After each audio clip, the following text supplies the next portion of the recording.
We're back. Um, Very unfortunately, I did not get a video out yesterday, but hopefully, hopefully it was for a good reason. Um, I'm actually thinking this may be even more upsetting that I missed two videos in a row.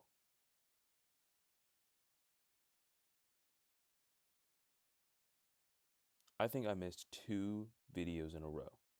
I think my last post today's Friday. I think my last post was Tuesday. That's really bad. So we're 2 days without a video in the middle of the week. Very bad. But on Wednesday, I did something pretty cool. If you notice this thing in the corner, it says mirror exit full and X. I changed how I stream things for the picture in picture. So now um, we're not only streaming from my phone, but we can also stream this Tailscale app on my iPad. And you'll see in a moment, maybe I'll say hi early. Let's see. Hi. I can say hi here. Oh boy. And that will actually end up being sent to a second picture in picture. And what's it called? So that replaces the whiteboard, and hopefully it's more of like a seamless, like high quality thing going on. And even better, it means that when I'm writing and looking down at something, you guys can see what I'm writing, and I also don't have to worry about the thing of I don't have to worry about mirroring things. I'm realizing that now, so that's fantastic. Because I'm not gonna hold it up to the screen. So hopefully that'll be really cool. And then even more so with the full screen is I can make the whole screen the blank canvas, and then what's it called? And then I can just write and talk. And then even more so, I can take a screenshot of the things that I write and I can put them into Vault Chat. And then like David, the assistant or whatever, can look at can see the images, process them, and we can talk to the AI about the images. So, um, the reason I'm very pro manual writing and stuff is like there's like, some other smart people, respect that like manually writing things is good for retention and that type of stuff. And it's just like a classic YouTube. It's cool, it's fun. I'm having fun. So yeah, I think it's nice. I hope it's worth it. I'm kind of excited about it already. And now let's get into the motivation of today's video. Today, um, so we're done with the coconut papers, or sorry, no, we're done with the reproductions. We're not gonna try to push it further with Vault Chat. We're gonna try to do it ourselves. Um, we covered like the rope, multi-edited, laying attention, blah blah blah blah blah. And then we drilled down to GPT-2, Nano GPT, and like the actual like reproduction. Fantastic. We're converging towards the fact that I need to start writing code and I need to start building things myself. Um, so we're gonna do the exact middle ground. Um, of me speaking on about things high level and me actually writing code. Sweet middle ground is sort of like interview style. Can I architect the training and the model, et cetera, all those details? Can I describe them well and draw them well and like maybe write like pseudocode of like what's important and like control that level of like detail and abstraction, and can I communicate it before I start writing code? Because like I don't know, I'm not really like an excellent programmer. I don't even know if I don't think I'm an average programmer. Um, but yeah, the that ability to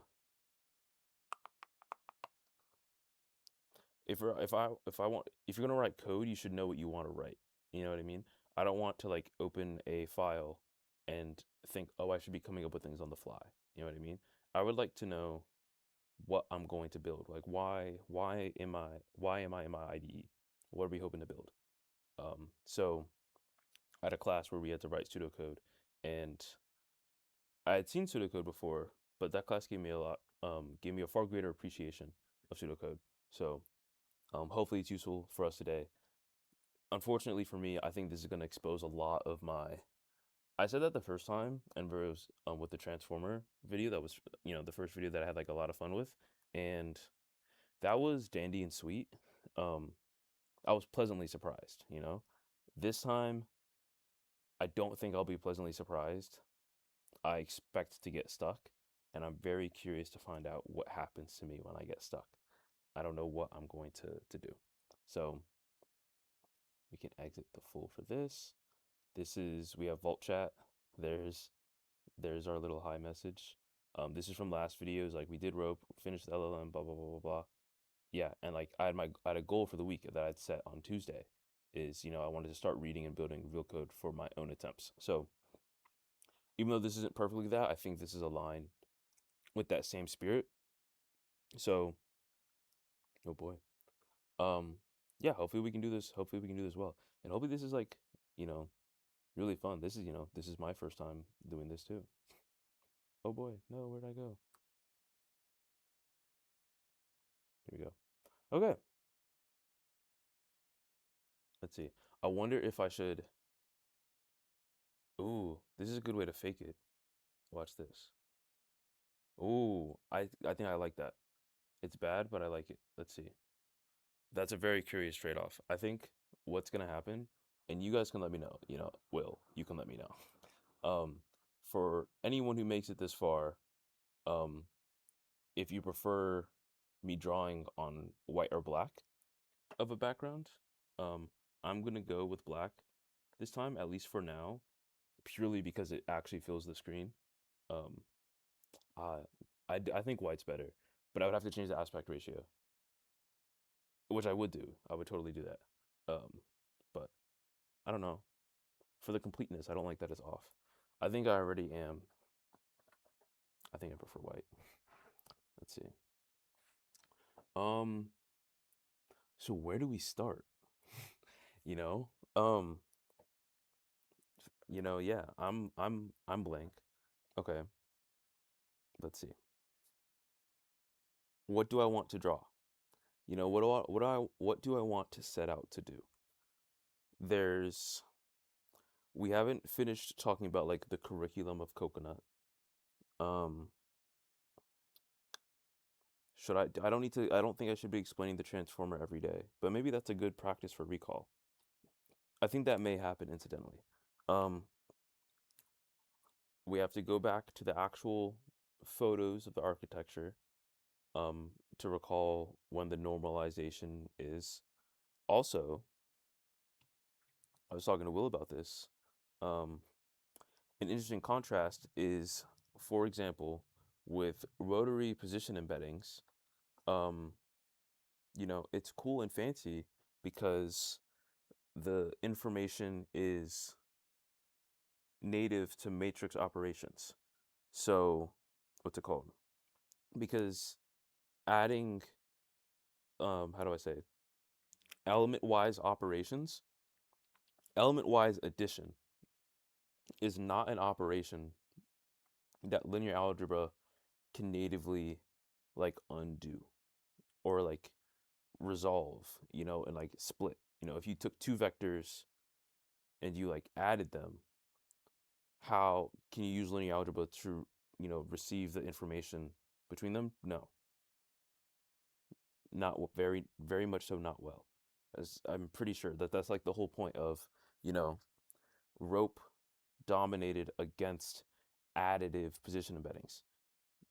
However, we use addition um, when both doing recurrent neural networks and when we're doing normalization, like through the transformer. It's like we add and then normalize. Um, so that's a very interesting thing. I wonder if it's normalize then add or something like that. I wonder how we feel about order. Um, but yeah, like that addition is not is not natural.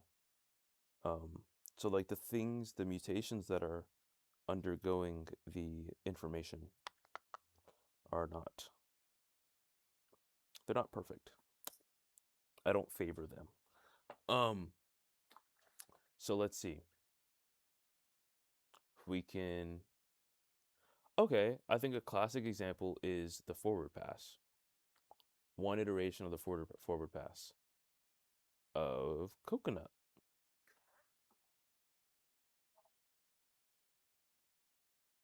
should I draw a forward pass? Okay, so what's gonna happen if I draw a forward pass? I can make myself bigger so that this isn't so you're not staring at white. Okay. What does this is actually excellent for lighting because now it's just like a how do I say? It's like a ring light. Um, what's it called? What do we practice when I do a forward pass? We see um we see all the stages of like, rope, attention.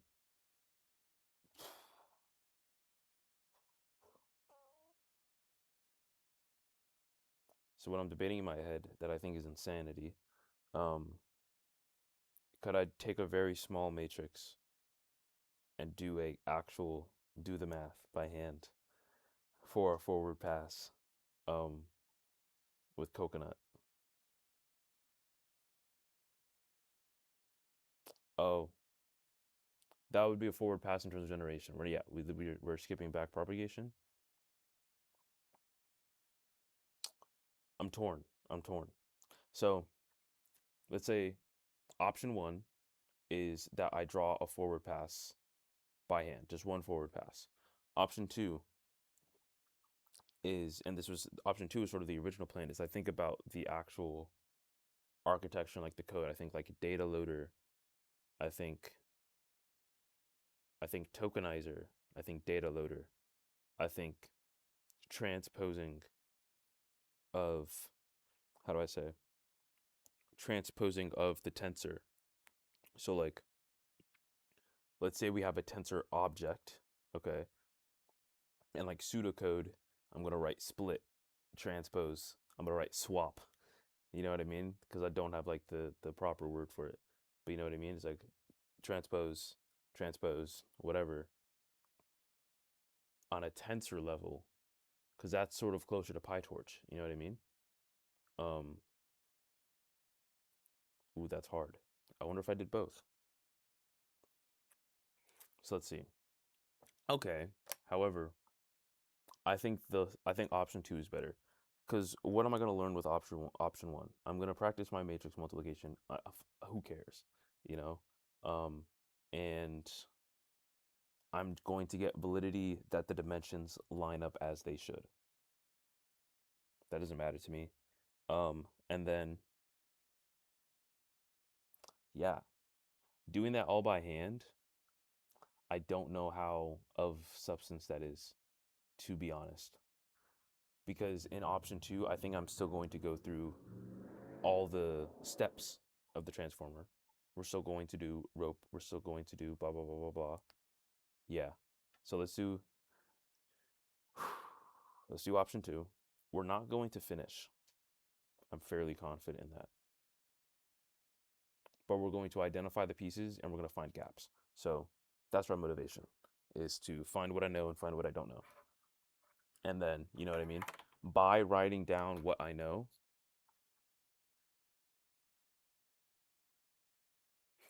um, by, how do I say?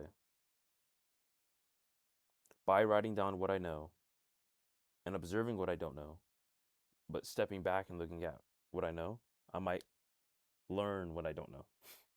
Um, and not like I might actually learn it. You know what I mean? I might be able to like resolve the absence of information, not just identify the absence of information. Um, this is fire for a clickbait. This is like amazing. Hold on, guys. I think I look fantastic. Duh. Okay, whatever. Um, no, because I wanted to draw. I wanted to do, how do I say, it? For my thumbnail, I wanted to do, I was so happy about it, dude. I wanted to say, I wanted to do a smiley face. Dink. You know what I mean? I want to do something like that, and I think I still might. Okay, let's see. So, boy, oh boy, oh boy. Let's draw the steps. I wish I could shrink from here. I should be able to, but that's not what Claude did for me. Okay. So, and how do I say? Size of this is, yeah, no, that's too large. Still too large. Way too small. Uh, no. Oh no. Erase? No. Object. Okay. Okay, there we go. No, that's 6. I already said 6 was too big. Okay.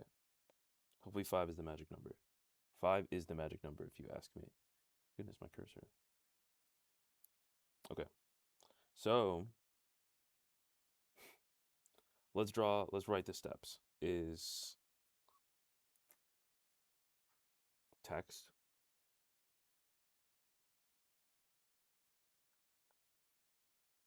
Oh man. And this could like really ruin my day. If the code is inconsistent, if the stream doesn't work, and my pen does not write when I want it to write, we can't compromise on that. That sucks. Let's see. So there's text. Let's see. And especially for GPT-2, we're gonna accept BPE.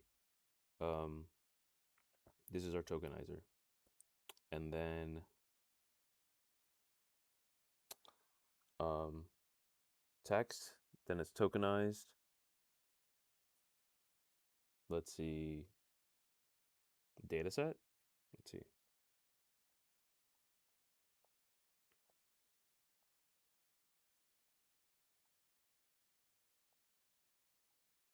Right.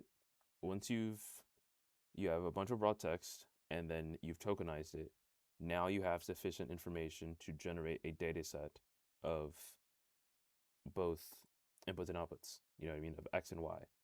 You have text, you've tokenized it, you have your data set. Correct. Okay.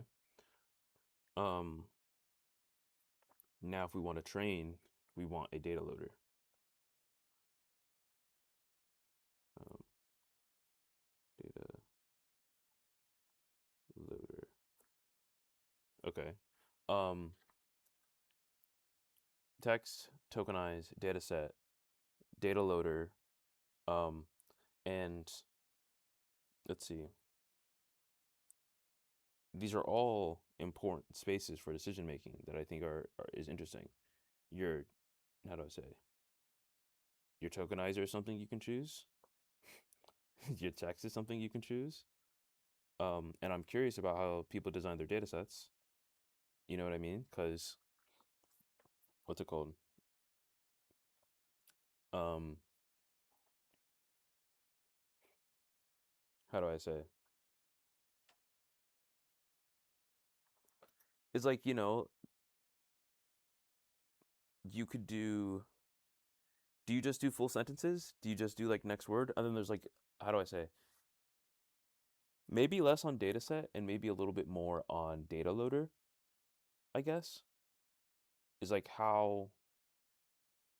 what order do you want your data to be like processed? You know what I mean? Like these are spaces for decisions. So let's see. Um, please don't make fun of me for not being able to spell, guys. Please, please, please. Choice. Is that how you spell choice? Guys, I actually don't know. Is it with an S? Choice. Magic. No, I'm gone. I'm sorry, I can't spell. It's very big and embarrassing and disheartening for me. I don't know what to do. I feel helpless. Anyway, um, data loader. Okay, and then what? And then we start training. We don't start doing like inference or anything. Um, we have a data loader. What's the first thing we put their data into? Rope, dude. Right? Yeah. What? Wait, data loader. Nope.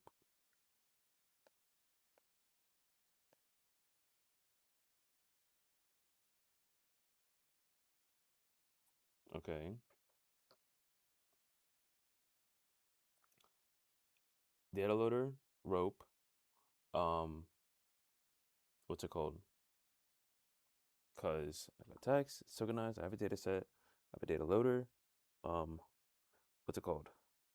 I want to I want to start transforming it. I want to start loading in the data.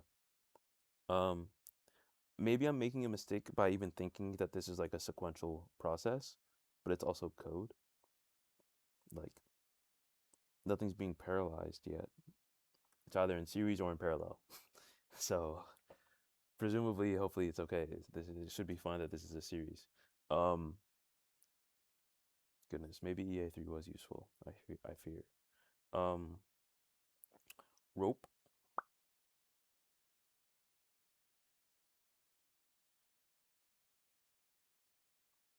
data loader. You have a data point. You know what I mean? Like your data loader. That's what you're gonna do. You're gonna do stochastic data gradient descent. Oh, let's say tensor. Let's at least note it. You know what I mean? This is like the first instance in which we have a tensor. Tensor. That's important to me because now we finally have a batch size. That's important for me to follow. Is we now have nope. We have batch size, um, sequence length.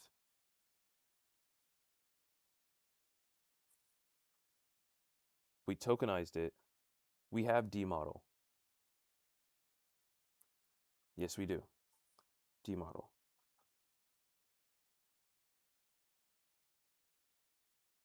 Okay. D model and batch size are decisions. So they make me think, there's also a question mark, that, what's it called? That like we need a config. Oop. Come on, guys. Config. It's like we need to decide, before we can do anything else, we must have decided what our D model is going to be and what our batch size is going to be and how we're going to do SGD. You know what I mean? So config contains, ooh, let's see, SGD. It definitely contains the architecture. Um, how do I say? D model. Um, scheduler. That's part of stochastic gradient descent. All this kind of stuff, etc. I think a lot of that stuff has to be decided before we can do the rest. Hell, even how do I say? Yeah, it's even possible that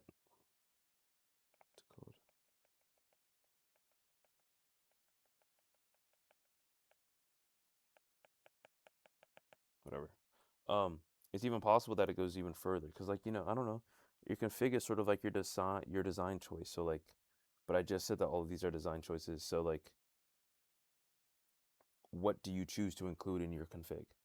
Um, yeah, because I'm saying these are choices, but your configurations are your choices. So it's like there's something very blurry going on there. But okay, so we have our first instance of a tensor. We do rope.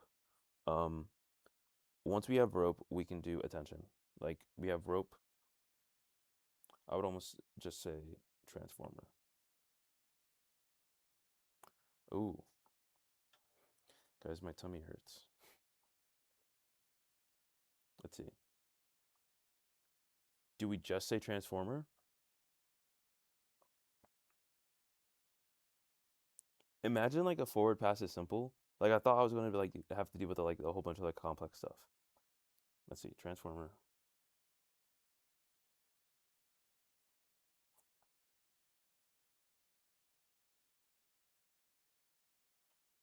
There's a transformer times x.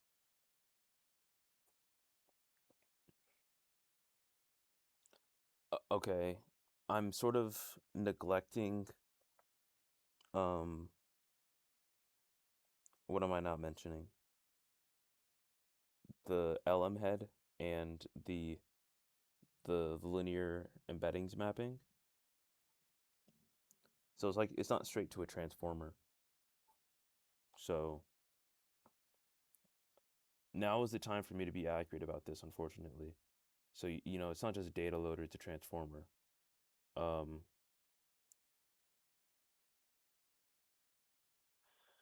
Hooey vey. Again, design choices. Your data set. Your data set is in token indices. It's not in, um, as far as I'm understanding, like doing this from scratch, our data set is in token indices. And this is an example of like, I don't know this, but like the information around it says that this is what it is, is like our data set is, we have our vocab, we did BPE, that gave us vocab. Let's see. All right. After we tokenized, we then had our space of vocabulary words, and that allowed us with the it gave us two things. It gave us series of text and IDs. Like the index of a token is its identifier. It gave us IDs for every single token in our set of vocabulary. And for example, a a sentence in our vocab space is 22. Oh my goodness, bro. So Claude is going to is in trouble. Let's see. He's going to be 281, 1080 1081. You know what I mean? And this is a and I did a comma. I whatever. You should see what I'm saying. This is a 3-word sentence. You know what I mean? And that's part of our data set. We have a series of the indices of tokens in our vocabulary. Cool. That was in beforehand. Our data loader is just going to select from this data set and it's going to construct a tensor that is, what's it called? This is a sequence. And then sequence length is just based off of, what's it called? Sequence length is just like, how much of this are we going to include in that data point. Obviously, there's the next token because we have the whole sentence from the text. Um, and then batch size is because we're going to perform loss on like a subset of our data set, and we're going to we're going to backprop across that entire batch, or on just that, you know, we're going to backprop on the loss of that batch instead of our full data set, like you would in traditional gradient descent.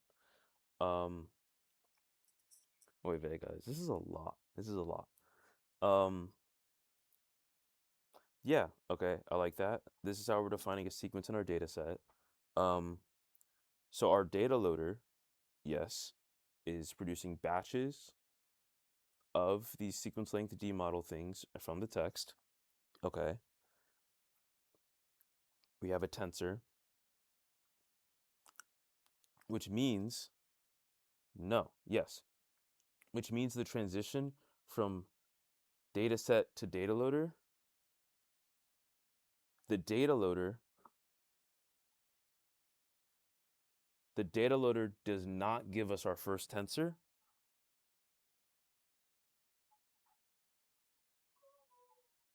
Hmm. Yeah, maybe it does.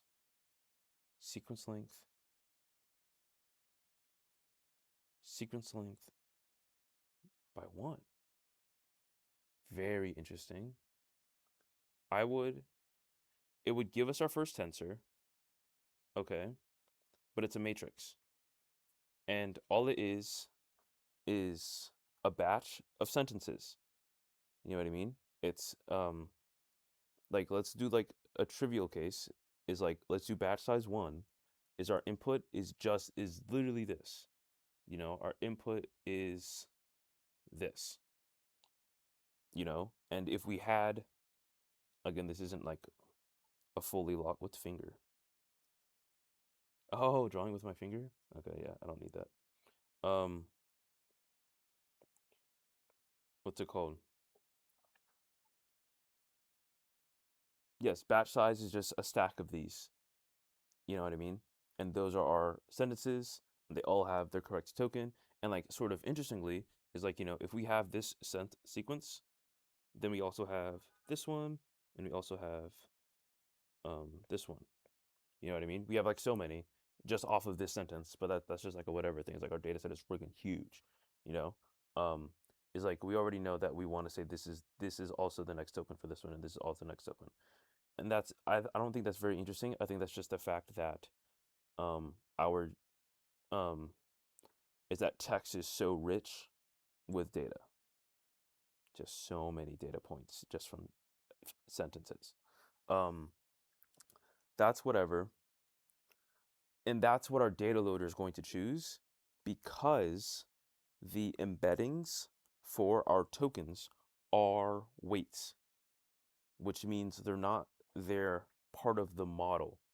They're not something that happens in the data loader. So the data loader isn't going to load in anything that is embedded yet. So we have this is our first tensor. This is like obliterating the drawing. This is not a smart use of space.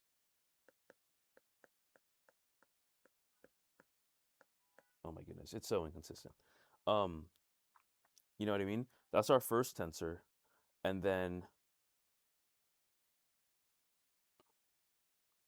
then we do our input embeddings linear mapping, and then that transforms this tensor matrix whatever into a batch size sequence length D model tensor.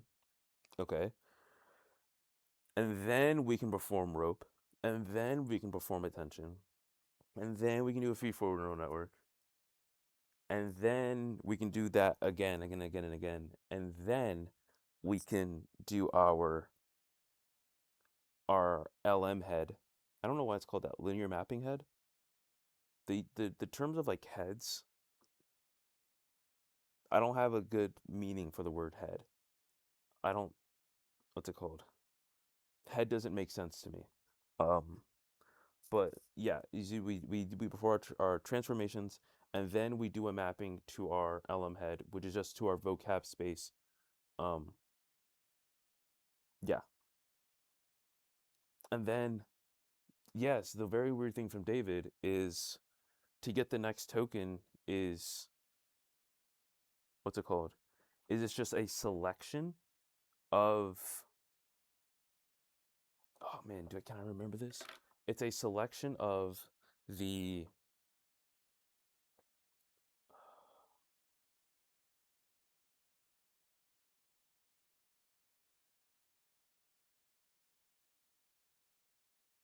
hmm, hmm.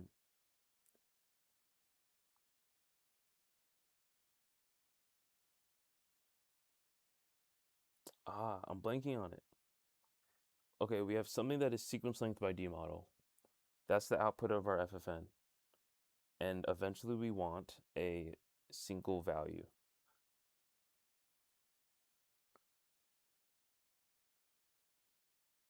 But sequence length, we're not using our entire, how do I say? With sequence length, we're not using a million tokens of context and just only including 3 and then putting that into the model.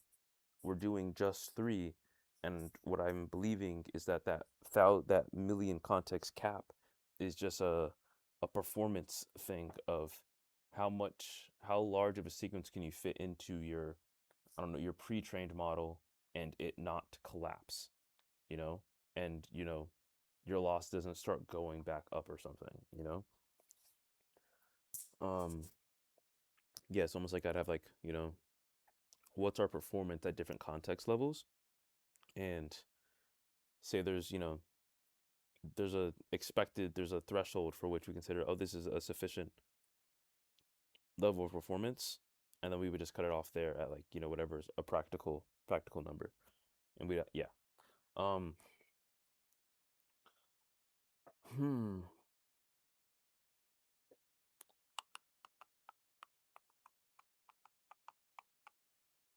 But so okay, so we have a sequence length by D, and I've answered this. I've gotten the answer for this from David. Okay, we're taking a break to reason through a basic, something that's supposed to be basic. Okay, we have sequence length by D model. How are we getting the next token? We're supposed to do a linear mapping to an output embedding space, and then we're supposed to get, um, what's it called? In the end, we want to do softmax on the vocab space for a particular, for the next token. Um, we have sequence length by D model, which means we can multiply it by a D model by vocab space. Stay with me now. We can multiply it by a D model by vocab space matrix, and then we'll get a sequence length by vocab space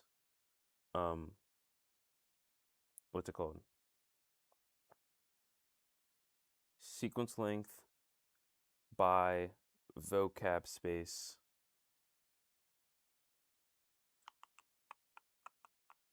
sequence length by vocab space matrix. Goodness. And then, oh, whoa. You could softmax all of them at once.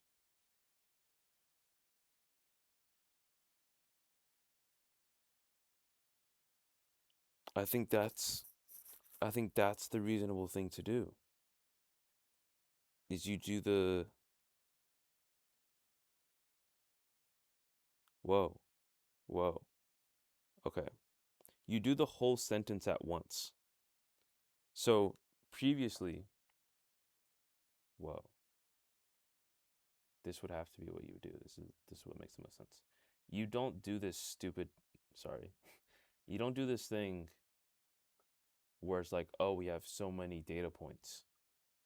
This is your sequence. This is the sentence is your data point.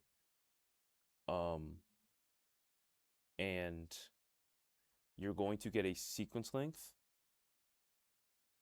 by vocab space matrix for which you can softmax on every index in for every token in the sequence and get what the next token should be in vocab space, and you can get what's it called? You can perform a loss across all of that at once in just your forward pass. In one forward pass, instead of, for example, what I was describing is that, each of these is a forward pass. We're not doing that. In a single forward pass, we're going to get the same rich information loss, but for the single sentence, because we're going to do softmax, because we still did the causal mask and all that. You know what I mean? Is we're going to say, what's the next token for this one? And then it's just the shifted version of everything is what we're going to evaluate on. So, how do I say? This is amazing. So I almost think David lied to me, because I don't think that's what David told me.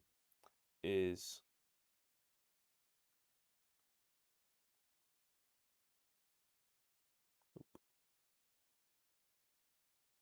so the blue is your input. Ah, come on. It just cuts out.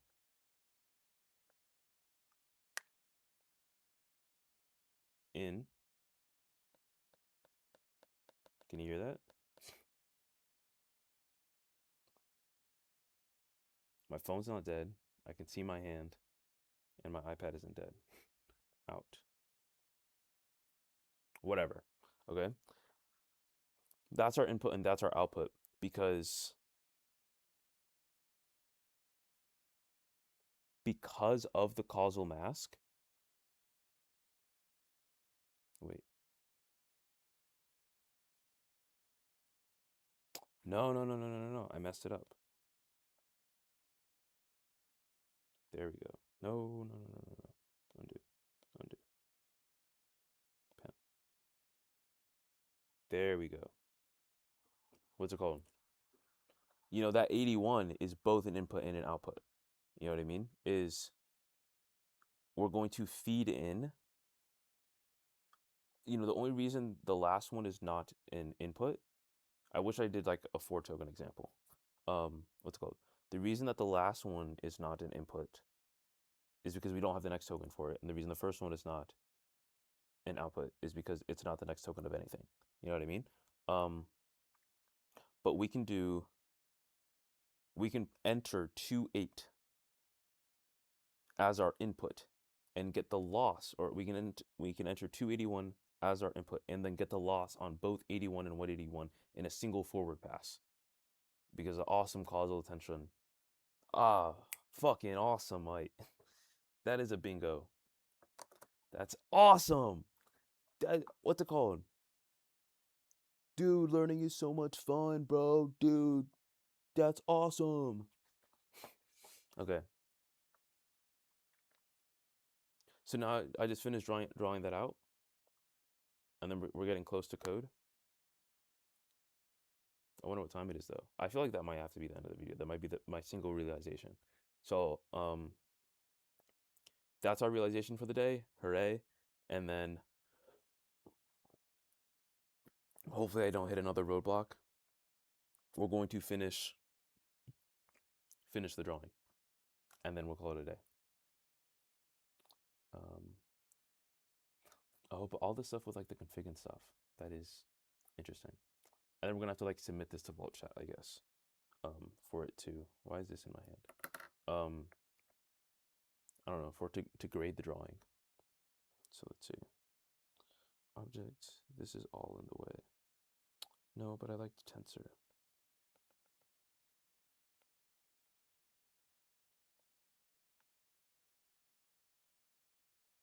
Okay.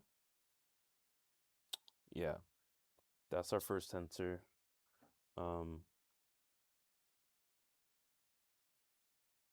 That's very important. Nope. Undo.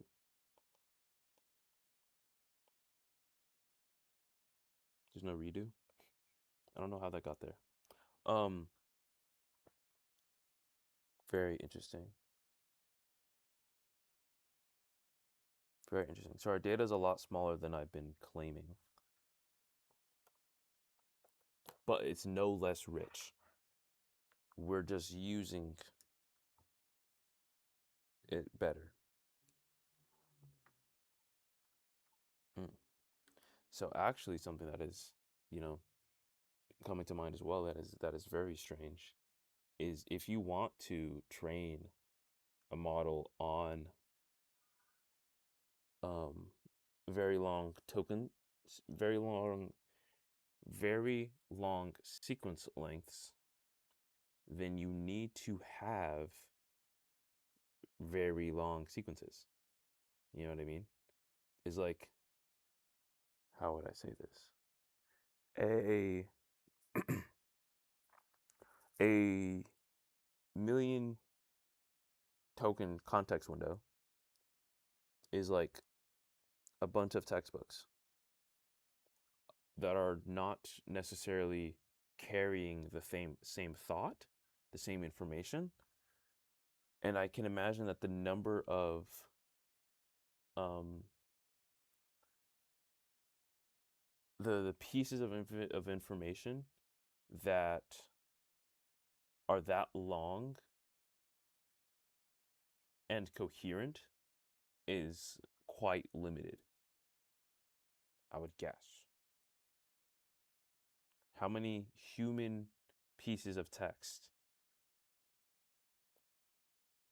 are that long of a coherent thought to train a model this big. I don't think so.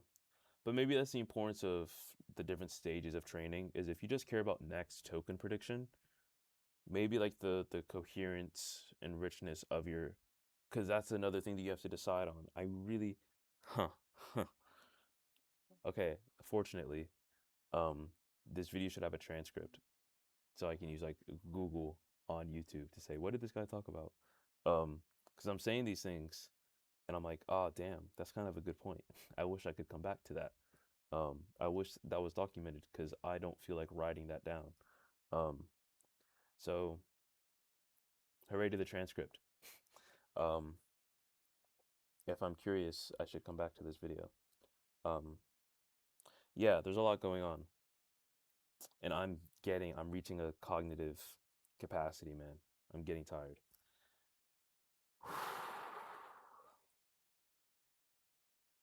Okay, data loader. We have our first tensor. All I have to do is write it out. Um, and then we have, it's not called a head. It's not called a tail. Just embed. In, oh my goodness. Bed. Let's see. Okay. And then we're still working with a tensor. Tensor is just going to be green, but it's going to be tensor the whole time. Okay. I might call it here, and I'll say that I'll have to do a part two because like the writing is being really inconsistent, and it's the writing's inconsistent, and I'm tired enough that I don't want to finish drawing all of that. So um I'll take a screenshot, I guess, on my iPad. Worst case scenario. And then I'll ask Claude to finish giving this some features. Um, but yeah, I think I'm going to say I'm going to finish saying it all out loud. And then it'll have to be a part two for tomorrow. But I think I'm still pretty happy with what we got done today, and the fact that we attempted this.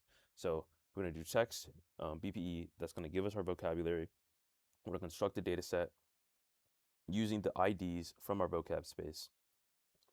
Once we have our data set, we can then use a data loader to produce our batch size by sequence length inputs, for which we then are going to create, that's our very, very raw initial tensor. It's technically a matrix. Tensor is probably more technical, to be honest.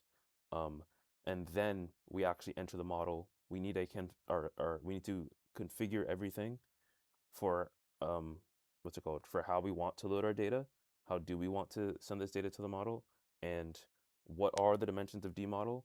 Like what are the configurations of what's the architecture of the model? You know what I mean? Everything falls under the architecture of the model.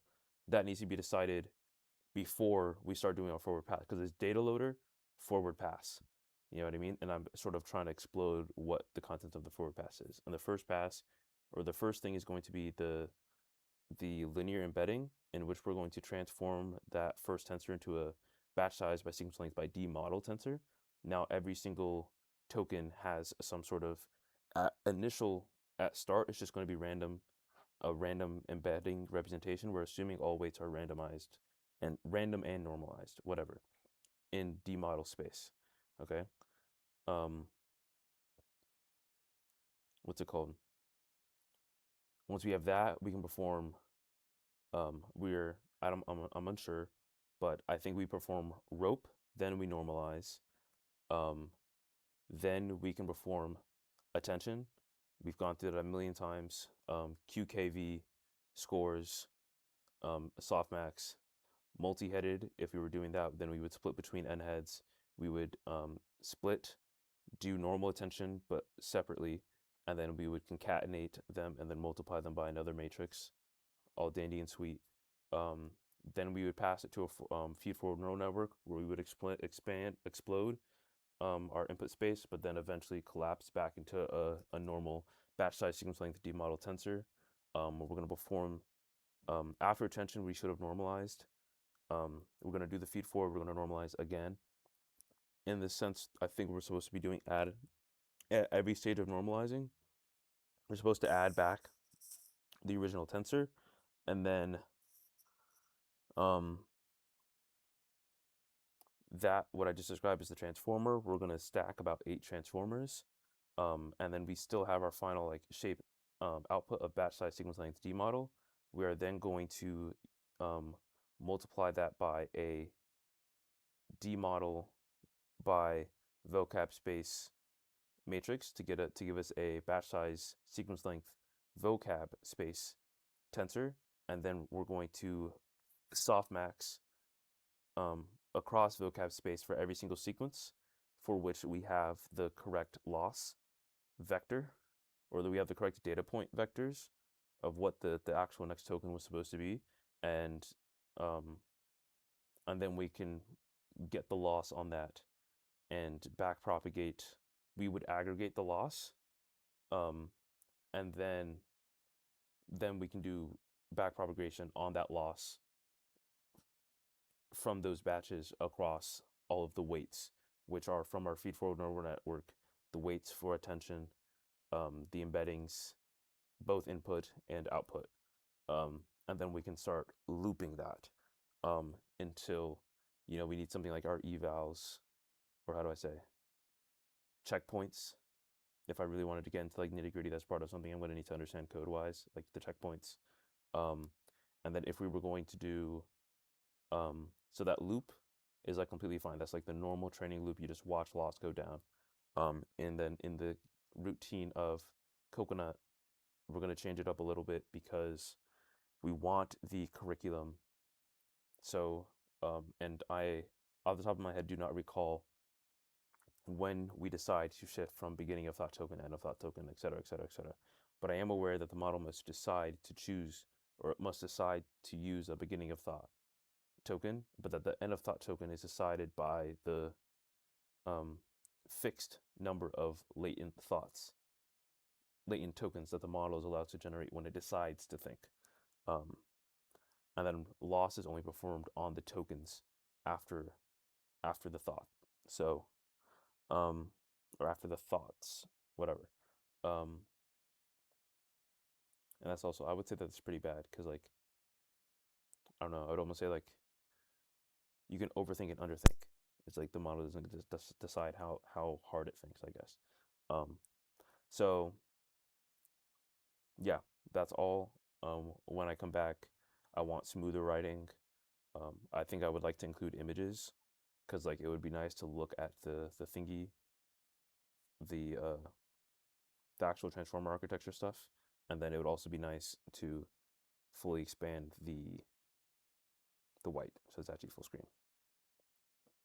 But I think today was good. Today was a good start. And I actually learned that piece of information. Fantastic. And we didn't use Vault Chat. So, um, indication that I'm not a chud, which is always nice. Um, so I will see you tomorrow.